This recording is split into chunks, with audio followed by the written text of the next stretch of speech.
I was crying out for help. I needed to go somewhere to get help. I didn't like myself. I was ashamed. I was really ashamed to say it at the time.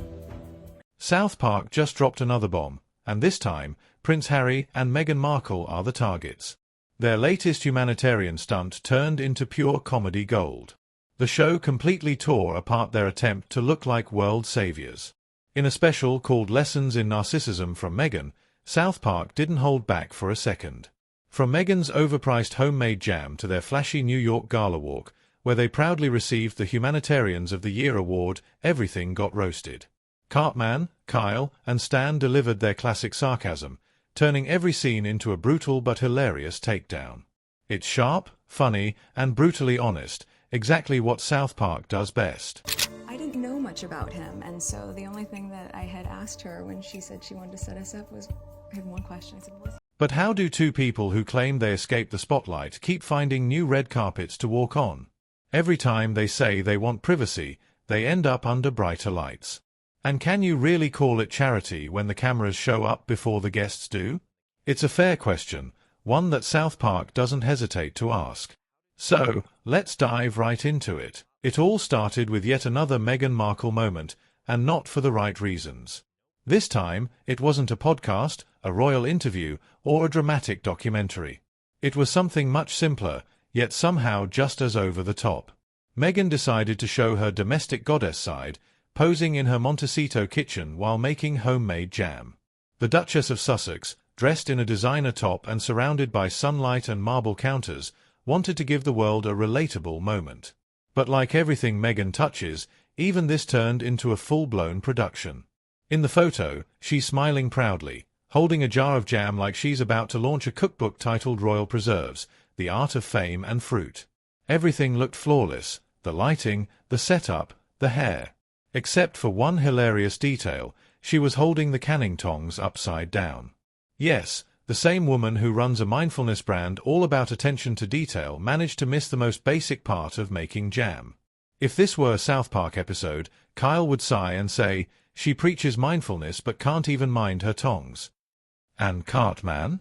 He'd be on the floor laughing, yelling, guess Harry's banned from the kitchen for safety reasons. But that's Meghan in a nutshell. Everything has to look perfect, even when the details don't make sense. The photo went viral in minutes. Fans praised her for being real, while critics joked she probably spent more time posing with the jam than actually making it. And honestly, they might be right. But Meghan's day didn't end there. After her humble homemaker morning, she switched gears and stepped back into her Hollywood Duchess role by evening. This time, she was on stage in New York beside Prince Harry. The event? The Project Healthy Minds Gala, where the couple received the Humanitarians of the Year award for their work in mental health and online safety. It all sounded noble and inspiring. But the internet wasn't exactly buying it. As soon as the photos from the event hit social media, the comment sections exploded. What did they actually do? One user asked. Another joked, did they give themselves the award? People couldn't stop questioning what Meghan and Harry had really done to earn such an honor.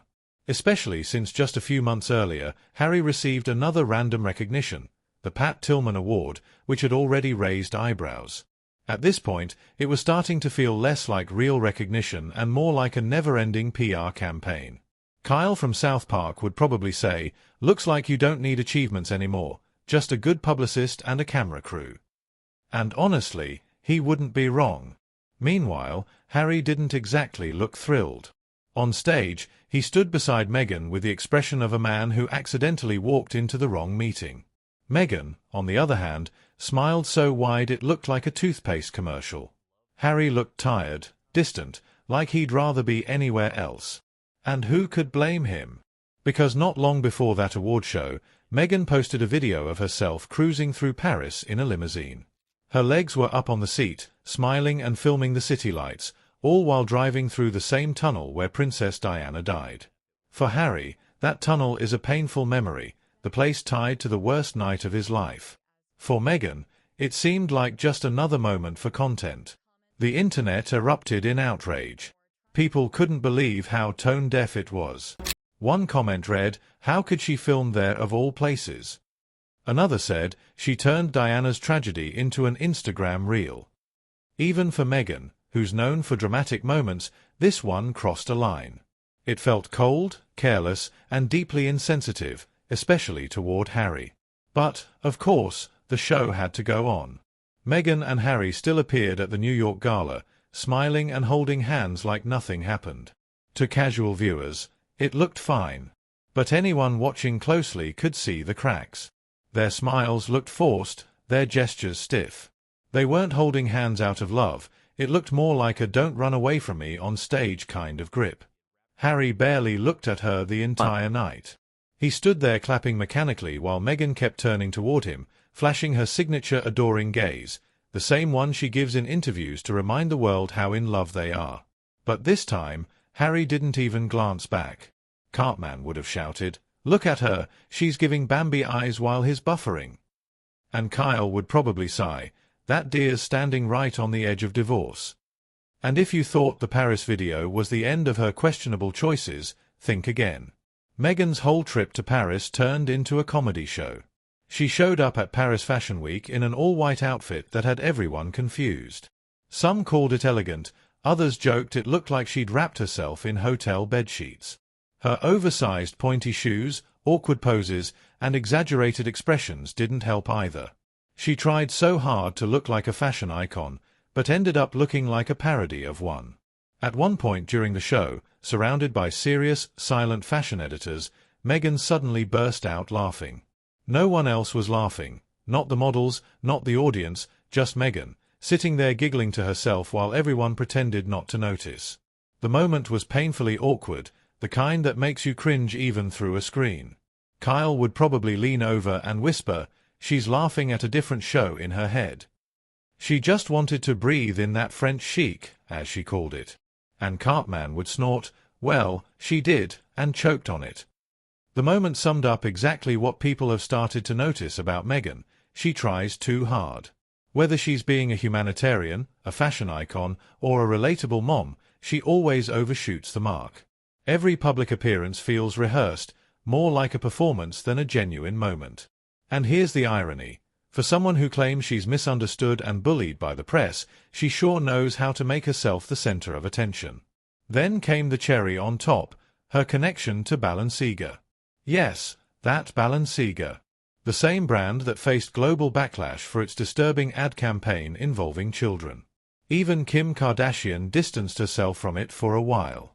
But there was Meghan, smiling proudly in front of the Balenciaga logo as if nothing ever happened.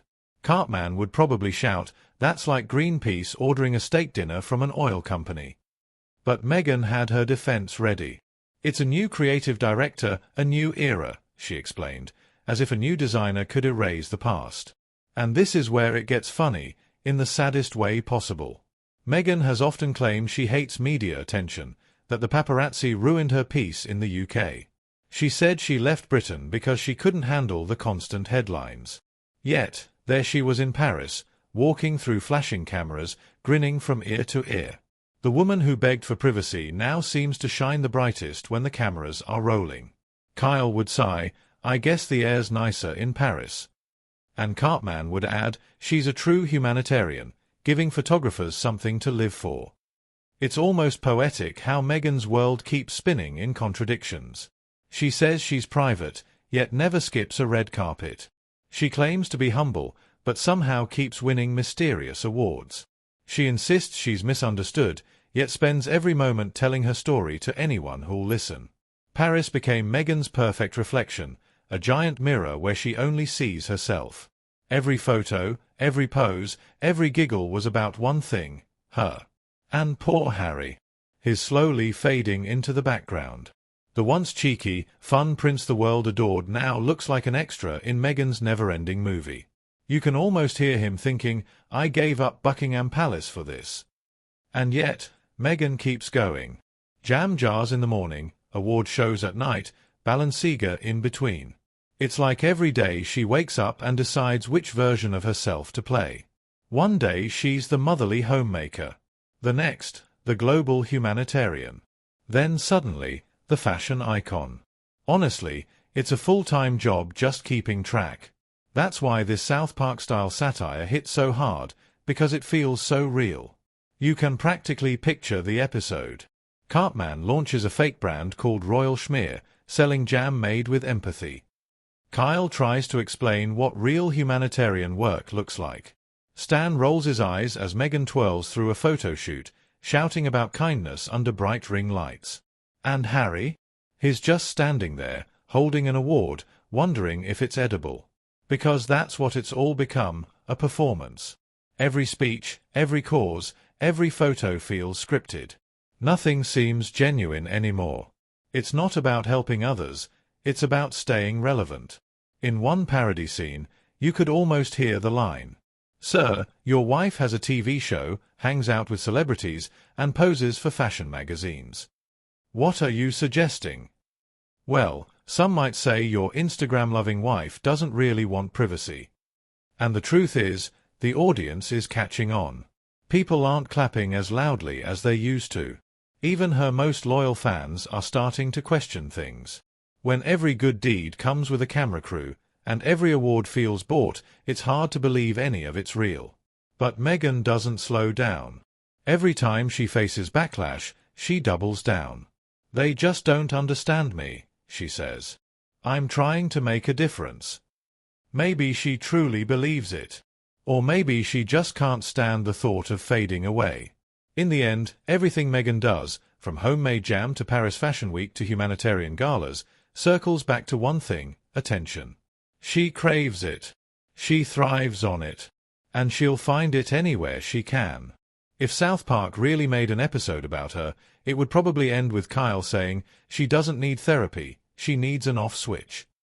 And Cartman would laugh, "Nah, dude. She'd just sell the off switch on her website for $199.